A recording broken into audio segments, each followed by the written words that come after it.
కేసీఆర్ గారి మీద ఉన్న అక్కసును కక్కే ప్రయత్నం చేస్తున్నావు తప్ప నిజాయితీగా తెలంగాణ నీటి ప్రయోజనాలు కాపాడడం కోసం నువ్వు ప్రయత్నం చేస్తలేదు. ఆంధ్రప్రదేశ్లోనేమో కూటమి పాలన నడుస్తూ ఉంది.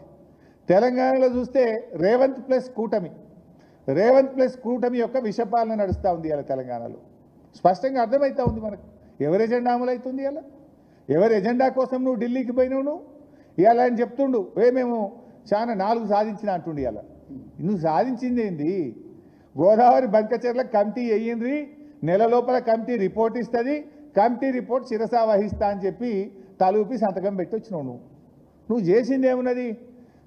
టెలిమెట్రీ అంట. టెలిమెట్రీ కొత్తగా పెట్టేది ఏంది? ఆల్రెడీ బీఆర్ఎస్ ఉన్నప్పుడే పోతిరెడ్డిపాడు ప్రాజెక్టు వరకు టెలిమెట్రీ పెట్టారు. పోతిరెడ్డిపాడు ప్రాజెక్టు తర్వాత బనకచెర్ల వరకు కూడా బనకచెర్ల దగ్గర ఉండే 4 క్రాసింగ్లో కూడా టెలిమెట్రీ పెట్టాలని అప్పటికే బీఆర్ఎస్ ప్రభుత్వం ఫైట్ చేసింది. అనేక మీటింగుల్లో బీఆర్ఎస్ మాట్లాడింది. It's a continuous process, not a new thing. Telemetry already సగానికి పైగా ఇన్స్టాల్ అయ్యి ఉన్నాయి. రెండవది కేఆర్ఎంబి విజయవాడకు, హైదరాబాద్లో ఉన్న ఆఫీస్ విజయవాడ పంపించినావు అంతే కదా. అది విజయం అంటాడు. అది ఆల్రెడీ మన పార్లమెంట్లో బిల్లులోనే ఉంది, ఏపీ రీఆర్గనైజేషన్ యాక్ట్ బిల్లులోనే ఉంది. అలా కొత్తగా హైదరాబాద్లోనే ఆఫీస్ విజయవాడకు తీసుకపోతే ఇది నేను విజయం సాధించిన అంటాడు రేవంత్ రెడ్డి గారు.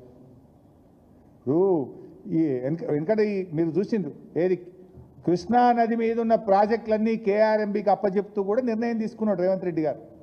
రాష్ట్రం ఏర్పడ్డ తొలినాళ్లలోనే కృష్ణా నది మీద ఉన్న అన్ని ప్రాజెక్టులను కేఆర్ఎంబికి అప్పచెప్తూ నిర్ణయం తీసుకుంటే కేసీఆర్ గారు బయటకు వచ్చి గర్జించి 10 ఏళ్ళు నేను కాపాడినా నువ్వు ఎట్లా ఇస్తావు? కృష్ణా నదిలో నీటి వాటాల పంపకం తేలేదాకా, ట్రిబ్యునల్ అవార్డు వచ్చేదాకా ప్రాజెక్టులు మేము ఇయ్యమని చెప్పి బీఆర్ఎస్ పార్టీ ప్రాజెక్టులను ఇవ్వకుండా 10 ఏళ్ళు మన యాజమాయిషిలో ఉంచుకుంది. వీళ్ళు రాగానే పోయినరు, వాళ్ళ సంతకం పెట్టినరు, నెల లోపల అన్ని ప్రాజెక్టులు అప్పచెప్తామని వచ్చిండ్రు. అరే అట్లెట్లా అప్పచెప్తామని బీఆర్ఎస్ పోరాడితే కేసీఆర్ గర్జిస్తే అప్పుడు అసెంబ్లీలో తీర్మానం చేసి లేదా తూసి అది ఉత్తుతగా చేసినాం, ఆ తప్పు మేము వాపస్ తీసుకుంటాం, మేము ఇయ్యమన్నావు. ఆనాడు ప్రాజెక్టులు అప్పచెప్పేసినావు. ఇంతకుమించి నువ్వు చేసిందేంది? రేవంత్ రెడ్డి గారు మాట్లాడుతూ ఏదో పెద్దగా మేము సాధించినాం, 20 నెలలు అయింది నువ్వు వచ్చి. 20 నెలలు నువ్వు సాధించింది ఏమన్నా ఉంటే పెద్దవాగ్ కూలిపోయింది, ఎస్ఎల్బీసీ కుప్పగూలిపోయింది, వట్టెం పంప్ హౌస్ మునిగిపోయింది, ఆ జూరాల గేట్లు పడిపోయినాయి. యానన్నా ఒక చెరువు కడితివా, ఒక చెక్ డ్యామ్ కడితివా, ఒక ఎకరానికి నీళ్ళు ఇస్తావా? ఏంది నువ్వు చేసింది? ఇంకా ఉల్టా బాబు గారికి గురుదక్షిణ కింద కృష్ణానదిలో 500 టీఎంసీలు చాలు అంటూ